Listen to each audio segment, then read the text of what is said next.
नमस्कार। एक बार फिर से स्वागत है आपका जैना स्टोरीज़ में। आज हम जानेंगे कि मृत्यु के बाद 13 दिनों तक क्यों अपने ही घर में रहती है आत्मा।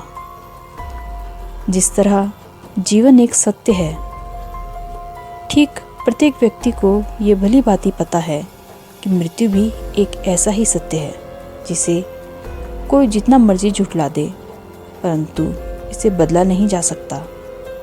कहने का अर्थ है कि जिसने इस पृथ्वी पर जन्म लिया है उसे एक न एक दिन अपने प्राणों की आहुति देनी ही पड़ेगी। इस बारे में हम में से बहुत से लोगों ने कई बार अपने बड़े बुजुर्गों से कहते सुना होगा कि मृत्यु के बाद मनुष्य शरीर की आत्मा 13 दिनों तक अपने घर में रहती है। मगर ऐसा क्यों? इस बारे में क्या किसी ने सोचा है? अगर नहीं तो चलिए आज आपको इससे संबंधित जानकारी बताते हैं और जानते हैं कि आखिर क्यों मृतक शरीर की आत्मा 13 दिनों तक अपने ही घर में भटकती रहती है। साथ ही बताएंगे कि 13 दिनों तक मृतक के नाम का पिंडदान क्यों किया जाता है। बता दें कि गरुड़ पुराण में इस बारे में विस्तार से बताया गया है। गरुड़ पुराण में बताया गया है कि किसी व्यक्ति की मृत्यु होती है तो यमराज के दूत उसे अपने साथ यमलोक ले जाते हैं। यहाँ उसके अच्छे बुरे कर्मों का हिसाब होता है और फिर 24 घंटे के बाद यमदूत उस प्राणी की आत्मा को वापस घर छोड़ जाते हैं। यमदूत के द्वारा आत्मा को वापस छोड़ जाने के बाद मृतक की आत्मा अपने परिजनों के बीच भटकती रहती है और अपने परिजनों को पुकारती रहती है, लेकिन उसकी आवाज़ कोई नहीं सुन पाता। ये देखकर मृत व्यक्ति की आत्मा बेचैन हो उठती है और ज़ोर ज़ोर से चिल्लाने लगती है। इसके बाद आत्मा अपने शरीर के अंदर प्रवेश करने की कोशिश करती है, लेकिन यमदूत के पास बंदिश होने के कारण वह मृत शरीर में प्रवेश नहीं कर पाती।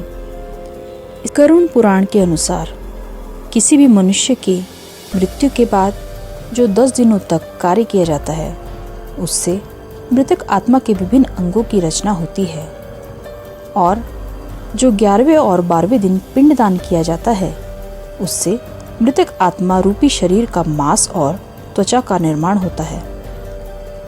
और जब 13वें दिन 13वीं की जाती है तो उस दिन मृतक के नाम का पिंडदान किया जाता है। उसी से वो यमलोक की यात्रा तय करते हैं। अर्थात मनुष्य के बाद मृतक के नाम का जो पिंडदान किया जाता है उसी से ही आत्मा को मृत्यु लोक से यमलोक तक यात्रा करने का बल मिलता है। इसलिए ही गरुड़ पुराण में बताया गया है जब किसी मनुष्य की मृत्यु हो जाती है तो उसकी आत्मा 13 दिनों तक अपने परिजनों के पास घर में भटकती रहती है और उसके बाद आत्मा मृत्युलोक से यमलोक की ओर निकल पड़ती है, जिससे पूरा करने के लिए उसे 12 महीने यानी 1 साल का वक्त लगता है।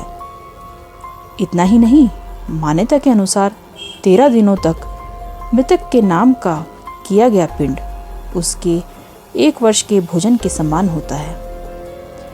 आइए जानते हैं पिंडदान न किया जाए तो क्या होगा।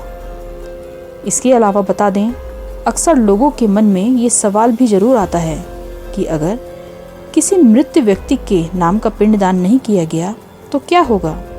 तो दोस्तों आपको बता दें कि इसका भी वर्णन गरुड़ पुराण में किया गया है। जी हाँ, जिस मृतक व्यक्ति का पिंडदान नहीं किया जाता यमदूत उसे 13वें दिन जबरदस्ती घसीटते हुए यमलोक की ओर ले जाते हैं और मृतक व्यक्ति की आत्मा को इस दौरान काफ़ी कष्ट उठाना पड़ता है। इसलिए हिंदू धर्म में मनुष्य की मृत्यु के बाद 13 दिनों तक पिंडदान करना आवश्यक माना गया है। इसके अलावा आपको बता दें कि 13वें दिन परिजनों के द्वारा मृतक व्यक्ति के नाम का जो भोज करवाया जाता है, अगर वह कर्ज लेकर किया जाए तो मृतक व्यक्ति की आत्मा को शांति नहीं मिलती। इतना ही नहीं, गरुड़ पुराण में यह भी बताया गया है कि जो जीवित रहते हुए अच्छे कर्म करता है, मृत्यु के बाद उसकी आत्मा को यात्रा के दौरान यमदूत कोई कष्ट नहीं देते, और जो व्यक्ति बुरे कर्म करते हैं उसकी आत्मा को यमदूत यात्रा के दौरान कई यातनाएं देते हैं और आत्मा को कई कष्ट भोगने पड़ते हैं। ऐसी ही और रोचक कहानियों के लिए चैनल को सब्सक्राइब करें। Thank you.